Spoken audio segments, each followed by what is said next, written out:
Hello, and on tonight's Alabama adventure, we take a little trip. We're going to travel to the other side of Alabama. And I'm not talking about on the Mississippi line or on the Georgia or Tennessee or Florida line.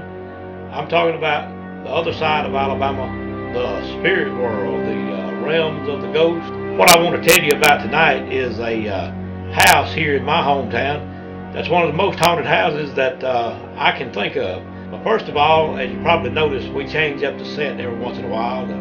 Things be a little different. And this picture over here on the wall is one that I painted several years ago. And I want to tell you a little something about that painting before I tell you about the haunted house. Now, several years ago, I was in the carpenter business and I also had a sign shop. And I did a lot of artwork. And back in those days, I did a lot of oil paintings. Did a lot of drawings and that type of stuff that kind of went along with the sign business. And this is a picture that I believe is haunted or has some kind of power or meaning about it. Let me tell you what happened with this particular picture right here.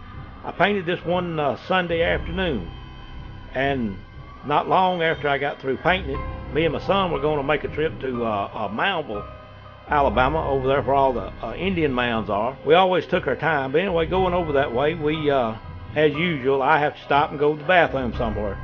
So we pulled down a little dirt road, and where we stopped, whenever I got out, he and I both recognized the scenery. It was the exact same thing as I had painted in a picture, and we actually made a picture or two of it, but I hadn't been able to find those pictures. That was the first thing about this particular painting. We found the place that I had never seen, never been there, and painted, and then we ran up on it.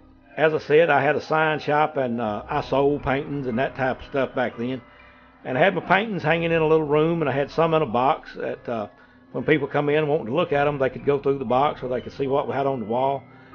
And I sold this painting one time. Well, a few months later, somebody else came in and was going through a box of paintings that I had. And I don't know how the painting came back home, but they pulled this same painting out of a box and I sold it again. The painting had mysteriously returned back home some which way. In those days also, I used to go to auctions, house auctions, estate auctions, that type of stuff. And I went to an auction one Saturday afternoon, and back then they would just put all kind of items like in a big cardboard box, and you would bid on that box and get all type of stuff. So that's what I did at this particular auction. I had bought some other stuff, but then they had the boxes of all type of items come up, and I bid on a box, and I was a high bidder, and I won this box of items. And we just set it on the back end of the truck and came on home, and I didn't go through it for several days. But anyway, whenever I went through the box that I had bought at an auction, which was probably 40 or 50 miles from here, I found this same painting that I had painted several years ago in the very bottom of the box. So for whatever the reason, the painting keeps coming back home. I sold it twice and it's come back home twice, but the painting's no longer for sale. Although since it did come home the second time, I have had other people want to buy the painting. But the painting now has its place in my house on the wall where it'll be until I die. Since the painting came home twice, it has some reason to be here. And as I said a little bit earlier, tonight we're going to talk about the other side of Alabama. We're going to tell some ghost stories.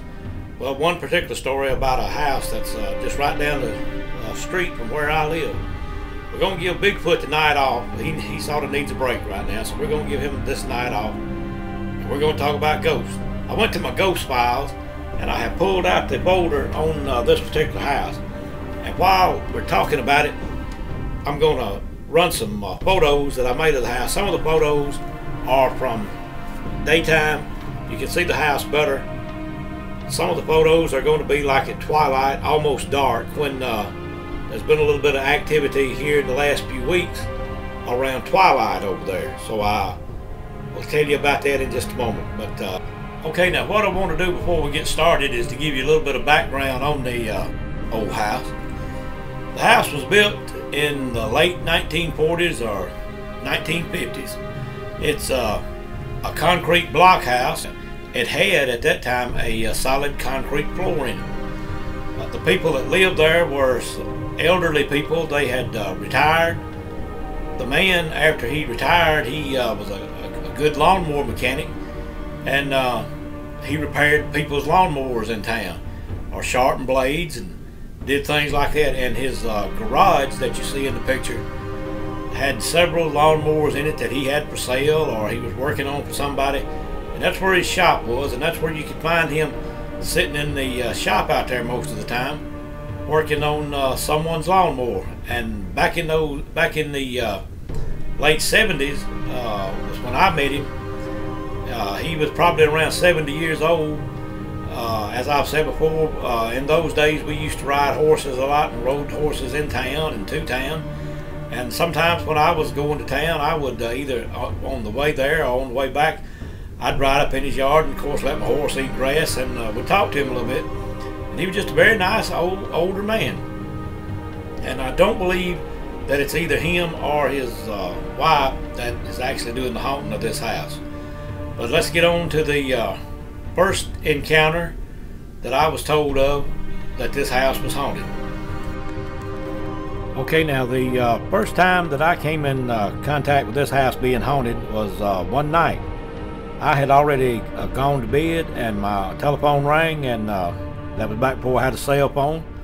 So I got up and answered the phone, and it was a neighbor of mine called me and wanted me to come over to her house, that some people had come over to her house telling her that they had been ran out of their house by a ghost, and that they were leaving.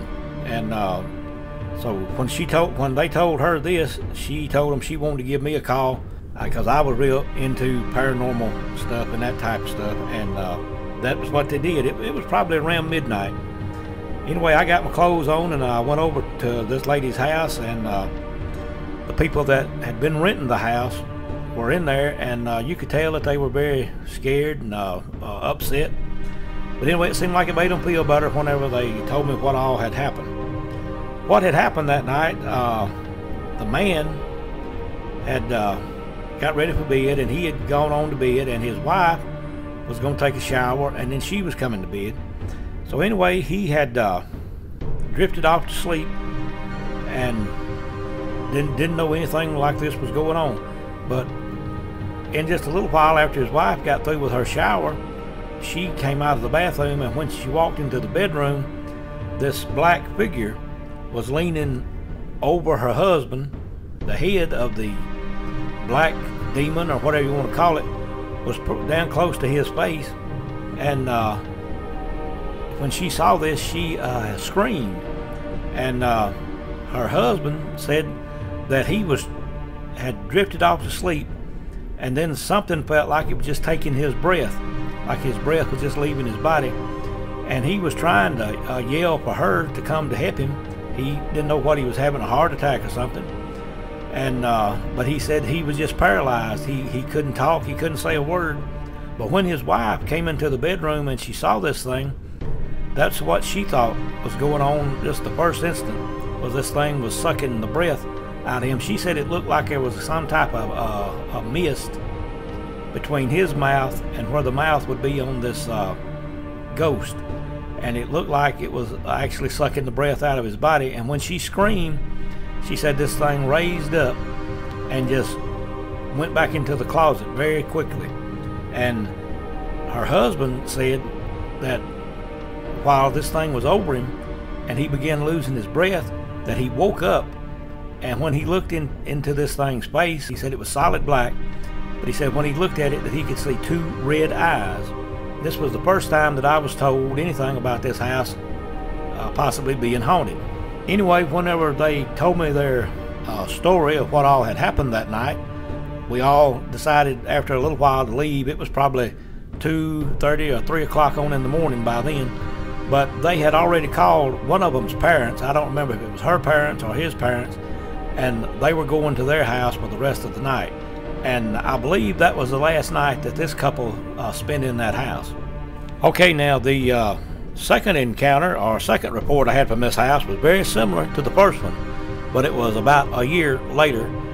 The house had stayed vacant, nobody had rented it, and several months later a couple moved into it. But now this couple had a baby when they came there, or they either had one about time they moved in. I don't remember which. But anyway, there was a small baby with this couple. While they had been living there, they had seen out of the corner of their eye, like you usually do when you see a spirit or a ghost, they had seen this black figure several times out of the corner of their eye moving in different parts of the house. And then one night, this lady went in to check on the baby before she went to bed, and she said when she walked into the baby's room that this black figure was standing over the baby bed, just looking at the baby. It wasn't down over the baby or trying to touch it or get it or anything. It was just standing next to the baby bed looking down at it. These people had went to a friend of theirs house whenever what I'm fixing to tell you about happened. Was not the same lady as the first one. They had some other friends here in town, and they had went to their house, and they were going to spend the night there, I believe. Whenever they got down there and they got to talk about it, they decided to give me a call, because I'm the guy that everybody calls when you see a ghost or a Bigfoot or a UFO. What had happened was very similar to the first encounter. The husband had already gone to bed, and the lady was going to watch the rest of some movie that was on. And she said when the movie went off, she went to the bedroom and she opened the door where her husband was already in bed. And when she did, this black figure, or this black ghost, was leaned down over him. The head of this ghost was almost touching his face, and she said she believed it was sucking the breath out of him. Now, these two people had not come in contact and had not heard each other's story. But anyway, the reason she said that was very similar to the first, what she said when she saw this thing over it and his mouth was a little open, that there was a little stream of white smoke. She said it was similar to the smoke like on a cigarette when it's just sitting there burning, was coming out of his mouth, and it was going in this ghost mouth. The ghost seemed to be sucking the white smoke or breath out of his body. So as in the first encounter, when she saw this, she screamed. And she said the same thing when she did. This thing raised straight up and shot back into the closet. Undoubtedly, that's where it lived. But she said when it went into the closet, it just went through the door, and her husband then began to wake up. And she ran to the closet thinking that whatever this was in there. It was somebody or whatever. And she opened the door real quick, and she said all that was in the closet was the clothes and the type of stuff that was supposed to be in there. The closet had a light in it, and she flipped the light on real quick, but she didn't see anything. They didn't go back in the house again. As a matter of fact, I don't think they went back in the house even during daylight. The next weekend, they also moved out. Okay, now after this couple moved out, it was several months again before anybody else moved into the house, and it was another couple this time, and they also had a small baby. What happened on this third encounter that I was told about, the husband had already left to go to work that morning, and his wife was getting ready to go to work. She carried the baby to one of them's parents every day for them to babysit it while they both worked. And usually her sister came by and picked her up, or they at least rode together. They both worked at the same place, and her sister would come by every morning. She would finish getting ready while her sister could sort of watch the baby, and then they would leave for work. This last morning, I guess, that they were there, the wife was in the bathroom getting her makeup and everything on, and she looked down into the sink, and when she looked back up, this figure of a man began to appear in the bathroom mirror. She was kind of startled to begin with, but she said she just tried to stand there for a little bit and watch to see what was going on, and it took a few seconds, but the man became very plain in the mirror. In her mind, she thought it was a ghost or a spirit, and then she also thought that it could be somebody. When it got where she could see it real plain, she immediately turned around, and there was nothing there, and that scared her to death. And she went to screaming, and she ran up the hall to the living room where her sister was playing with the baby, and she told her they had to get out of the house, that there was a ghost in the bathroom.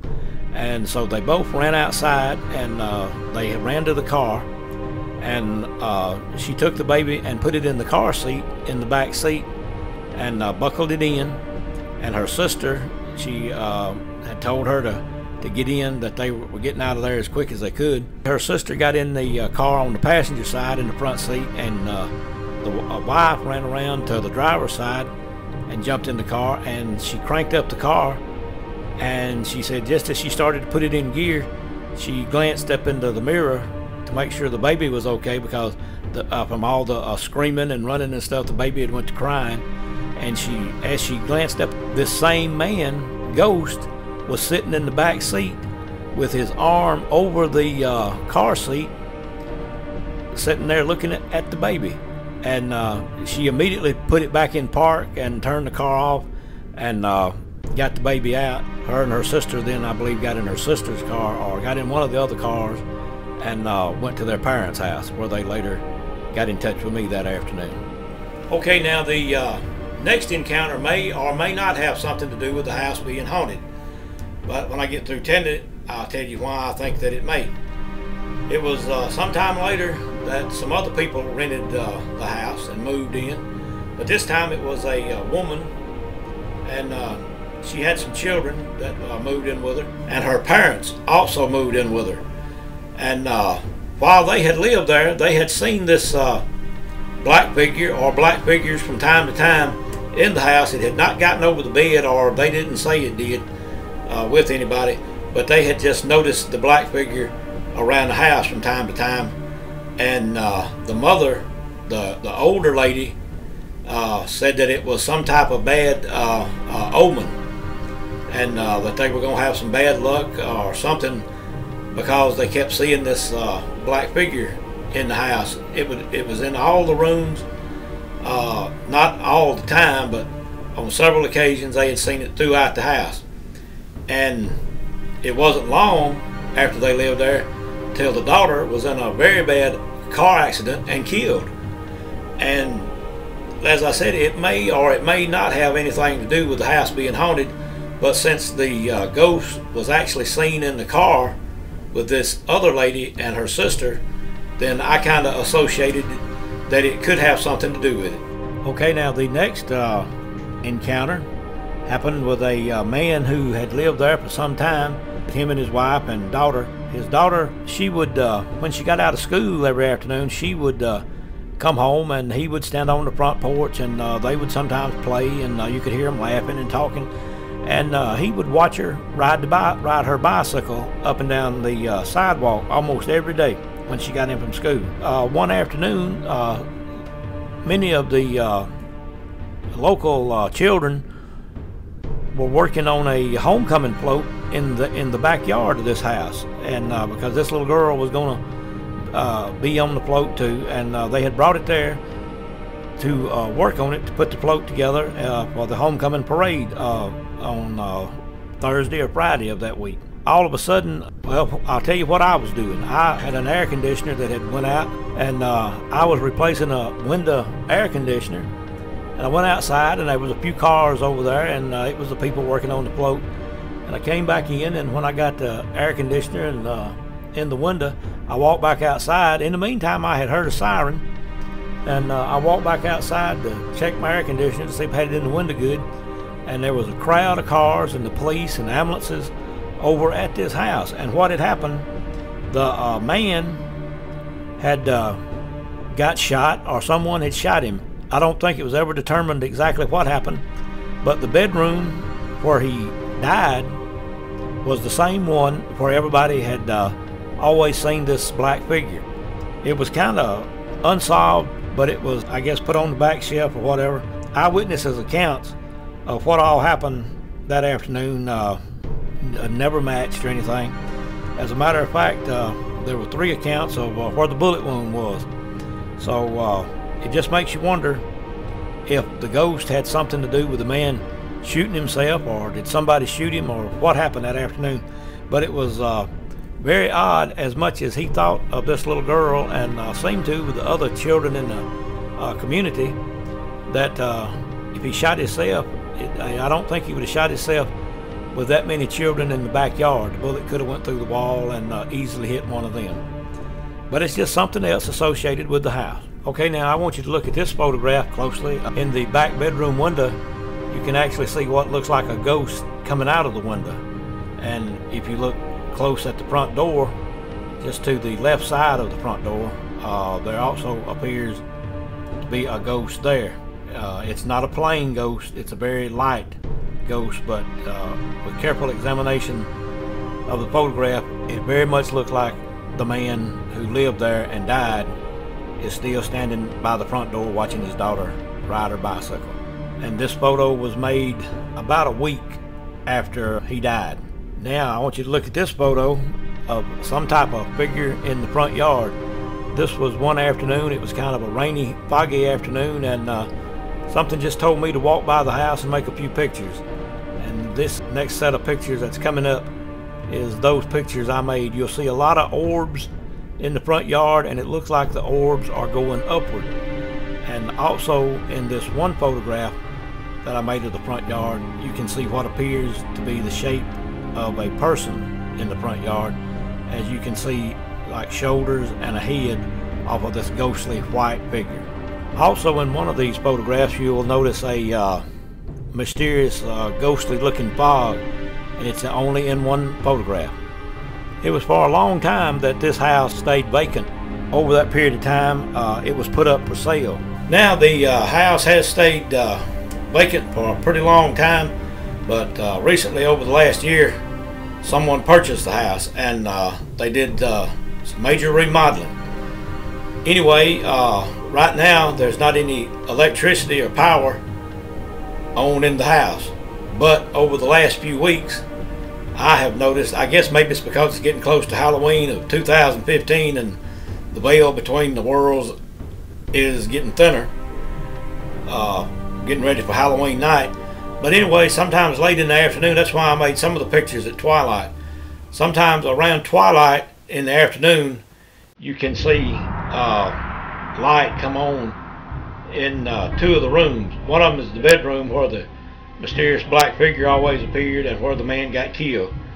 And over a little while, if you just stand out there and watch it, over a period of 30 minutes to an hour, the lights will dim and go completely out. And if you would like to investigate it, you would have to get in touch with the people that actually own the house now. I'm not worried about what it is. But anyway, I hope you've enjoyed this Alabama adventure. As I said at the beginning, I gave Bigfoot a break tonight. And if you like what we're doing down here, and if you like these Alabama adventures, if you like Bigfoot and ghosts and UFOs and that type of stuff, and stories about them from this area and around Alabama, I would ask you to subscribe to the channel and to give us a like. And as I always do, I'd like to say hello to my granddaughter Madison. I'd like to tell you that the Alabama Bigfoot Society investigates all type of paranormal activity, from Bigfoot on down to UFOs and ghosts. And if you think you have a past life, we'll sit there and talk about it. Just anything paranormal we're interested in. And with all that being said, once again, thank you for tuning in tonight. I hope you enjoyed it. And we'll be looking for you next time on the next Alabama Adventure.